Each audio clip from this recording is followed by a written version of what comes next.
I'm Jessica, and Project Angel Hugs was started for my little sister Vanessa. So today, if I can get it to work, we're gonna watch the story as told by my late mother, Shar, the founder.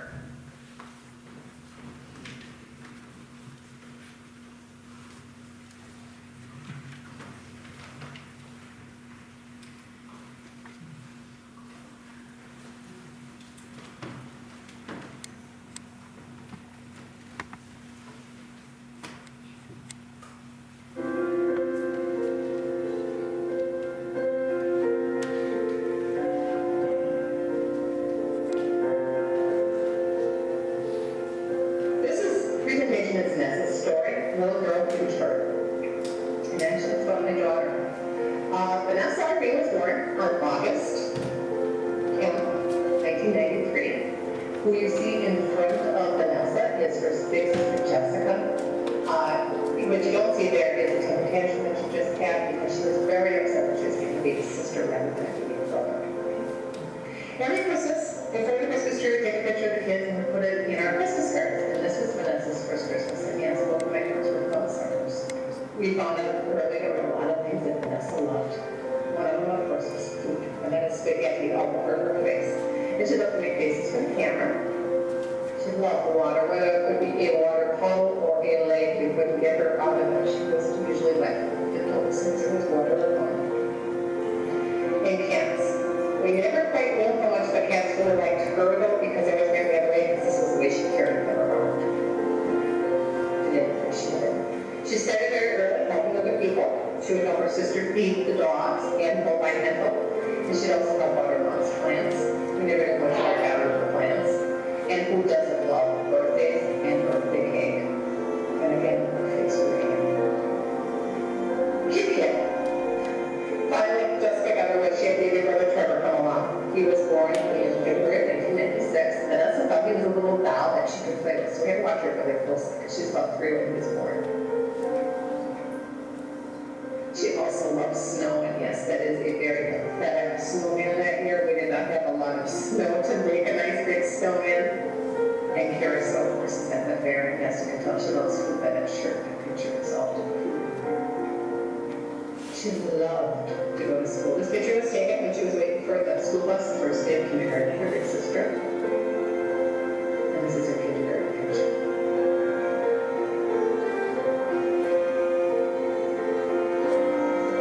She loved to sing, front and center, right in the middle there, singing to her heart's content. And she, of course, loved to make her home kitchen and Christmas cookies as a little family. Making pretty, figuring out polishing, makeup, and lipstick. And then this is Christmas of 1998 from the Christmas tree with Trevor at this one. Now, Trevor's got his finger in his mouth. This picture was taken in July of 1999 in front of our home. And there's Vanessa being mom again, trying to get Trevor to turn to the camera. He did never, and he still doesn't like to have his picture taken. He takes after his mom. Little did we know when that picture was taken, that our next family picture would be taken after cancer entered our lives and Vanessa was diagnosed with leukemia. And we ended up down at Children's Hospital in Milwaukee. Now, Vanessa was 5 when she was diagnosed, and her 6th birthday was coming up fairly shortly after she started her cancer treatment. Vanessa's 6th birthday, actually, she had chemotherapy, so she went down to the hospital. She was very fortunate, it was outpatient friendly. But she went down to the hospital, and they gave her chemotherapy, and she brought a cake along for her nurses. I included these 2 pictures in here because they show what Vanessa looked like shortly before she was diagnosed with cancer on the left. She has a long ponytail in the back. You don't see that because she's got a full back. It was very puffy in the cheeks from the medicine that she was getting at that point.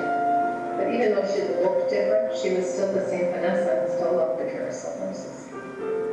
First grade came, and for a little girl who loved school, she couldn't go to school because there were too many germs in school. So she had to be homeschooled. Halloween came, and she was able to do the carving of the pumpkin. And you'll see that this pumpkin is very special because it has her name carved in the skin. One of her classmates went and carved her name in the pumpkin and brought it back to our house without getting a pumpkin fairy. And she could go trick-or-treating because that was something outside to do, all dressed up. And yes, that is her daddy dress. We do just about anything to make us laugh. Christmas of 1999, Vanessa had been talking with me, thinking, well, what can I do for the hospital that has done so much for her and I could give her so much when he first gone quite a few times. So we did a toy drive for the business that I owned, the gift shop. And we collected toys and we collected money. And so one of the times when Vanessa had to go down at Christmas to get her medicine, which didn't make her feel good, she put a big smile on her face handing out goodie bags to other kids. And this was our Christmas future packet that went on with our Christmas cards. Christmas 1999. And I've included this picture because you can see how much her brother loved her and how happy he was that she was home. His and Jessica's world were turned upside down too. His mom was always there anymore. Valentine's Day came, and of course, Vanessa was again scheduled for chemotherapy. She went down for her medicine out of the clinic and came home and slept in the chair for a while. We woke up to a pleasant surprise of a bunch of little Valentines for her up in the school collected. And as you can see, she had a blast opening them. And then Trevor and Jessica, we were receiving pages from across the country. I had a gift shop, and my customers turned friends, and they sent boxes of goodies to Vanessa. And some of the times, Trevor and Jessica were better in those boxes too. And as you can see, they had smiles on their faces when they were gone home. Finally, in April, Vanessa would go back to school. Very little of the school left. There she is with her eyes closed looking out. But she was happy to be there, to be able to spend time with her friends, making faces again for the camera. And then that summer was spent time with the family, loving her sister, maybe not so much there, rubbing water, but she couldn't go swimming in pools or in the lake because there's too much bacteria or germs. So we had a slippery slide, and we'd let her be able to go on there. They could clean that off all the time. And yes, even Daddy went down the slippery slide. Vanessa had learned to ride her bike just before she started chemotherapy without her training wheels. And her chemotherapy made her tired, and it made her muscles weak. But being the stubborn girl she was, she still got on her bike and made Mom keep the training wheels off of her bike. Second grade began, Vanessa was in school finally. She was able to go with her classmates to start the second grade. But we knew that she was still getting treatment because her treatment times were 2.5 years long. Long time, huh? So we knew she's not going to be able to go every time, so we had to get her a little puppy dog, Buddy. And he was her buddy to keep her company when she was going to be home from school. We found out a few days after Buddy came home to live with us that Vanessa's cancer was impacted and bad, and she was going to have to be put in the hospital. So this picture here was a picture that was taken at Christmas of 2000, and if you look closely, you won't see a Christmas ornament on the tree. That was because before we could get our tree even decorated, Vanessa ended up back in the hospital for more intense chemotherapy because her cancer wasn't responding. So what do you do at the hospital when you are bored? You do crafts with your sister. We came up with creative games such as wheelchair tag and wheelchair hide and go seek. And Vanessa played on a computer. And the reason why I included this picture in there is this big thing here was attached to Vanessa through some IV lines that came up into her shirt, to her chest. And that sometimes it would be in her arm also. We decorated her room with cards and emails. We had a snowball fight, which couldn't go outside, so we ripped out paper swimming off the wall with permission, of course, and threw those around. And though she looks different because now she doesn't have her hair, she lost that because her chemotherapy was really, really strong. She's still the same Vanessa, making faces for the camera, having fun with her friends. And yes, we were able to bring Buddy down for a visit down to the hospital. And as you can see, she was overjoyed. But it's Christmas time and she wants to go home, so these are the Milwaukee Bucks that came in. Does Vanessa look thrilled at all that the Milwaukee Bucks are there? I mean, she looks so terribly bored. And they gave it was a beautiful, beautiful Barbie doll paper, and she couldn't care less. It looked at these guys on my face. So we threw a pizza party because we had collected, again, toys and money at our gift shop. And we were able to get Vanessa, along with other patients and families, out of the room and had a smile on their face. This was her Christmas tree that we decorated on top of Christmas presents. And there are our Christmas stockings hanging that year. Can anybody guess what those things are there that I used to make Christmas stockings that year? They're pajama bottoms. See right there, the legs tied in a knot at the bottom, and here's a drawstring waist. And yes, Santa did come with Vanessa, and as you can see, she had a big smile on her face. Christmas did come. Trevor offered to help Vanessa unwrap her Christmas presents had the lining in her arm there with a bandage that covered it. But Vanessa thought she could bandage quite well by herself. And this is what your hospital room looks like after you've emptied just for just a few of the bandages. Now Vanessa was still helping others, and then in the hospital, this little baby would be fussing and they bring it in by Vanessa, and Vanessa would sit there and the two of them would be no time to be over. She made thank you notes for people who had donated money to the hospital. Finally, Vanessa was ready for Trevor's special stuff. Trevor was a perfect match for Vanessa in bone marrow. Vanessa needed to have a bone marrow transplant in order to cure her leukemia or cancer. And we call it Trevor's special stuff because he was only 4 at the time. And this is what a bone marrow transplant looks like. They fed it through Vanessa's line and she slept. Then she was in isolation. The nurses had to come in, mask and gloves, and she smoked a lot because it takes a lot to make brand new cells in your body. She could have visitors as long as they were healthy. Grandma and Trevor would come for a visit. And yes, we even got special permission for Buddy to come. We put him into this box. Vanessa thought it was just a box that she had to open, and she was having a bad day, and she didn't want to open it. And we said, you sort of have to, Mommy, and as you can see, she was pretty happy. Finally, Vanessa was able to come home, and as you can see, Trevor's just thrilled that she was at home again. And where is she but helping in the kitchen? And Trevor also had another gift for her, not only just his special stuff. He felt sorry for her because she lost all her hair. So he had all of his hair closed off. Dad offered to do that too, but Vanessa looked at him and said, you look so different in your hair. So Dad did it too. Again, this is still the same Vanessa, helping out in the kitchen.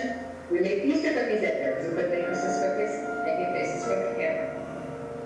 But Vanessa wasn't meant to stay here with her. Her cancer came back yet again, even after her liver transplant. We were given a trip for Make-A-Wish at that point. We went off to the Spencer Mills for a short trip. She was in the best of health and couldn't go to the car. And she was able to feed deer. She was able to go on water rides that were out the water, because again, she did not have an immune system to fight any germs. And we had a whirlpool in our room that she could go in, and they would put their swimsuits in, and they would splash around, and yes, we had quite a bit of water on the floor. They were very nice and in charge of Sixth Street. And when we came home, Vanessa was very fortunate to find a pool in her backyard with family and friends, and they would pull together to get the pool set up. And yes, that is what it's doing. We were able to put her in our own pool because I was able to make sure that the water was having fun and kept her for 24 hours. She had fun with her sister, her brother, and her dad, making memories in the backyard with campfire and fireworks, swimming in the rain, trying to catch raindrops. That's why her mouth is open. And she said back at that evening because she wouldn't catch any. Spending time with her friends, watching a butterfly hatch from the front home, reading a story to her brother, and yes, her puppy dog also. He was there on her side, making memories to last. Burying her feet in the sand. We asked her how she liked her pool. She said she loved it, but she missed the sand at Elkhart Lake. So pool girl, I would have we brought her swimming. A lifetime. This picture was taken of Vanessa on August 5th. Vanessa passed away on August 6th. This picture was taken 24 hours before she passed away. She was one spunky, spirited young lady. She didn't quite make it to her 80th birthday. At this point, she's already in crutches and she had an infection in her foot, and she refused to quit. She was painting at the store when she was in her pool, spending time with her family, with her mom, just making as many memories as she could. Vanessa never had a single party. She never went to a dance. She never played any form of organized sports like soccer or basketball. She never been in a car. She never had the first kiss, unless there was a kindergarten. She never graduated from any school or went on to college, fell in love and got married. But what Vanessa did have was a huge heart that just kept giving. Faith in her bones. A social calendar like you would not believe, where double-booking people because everybody wanted to see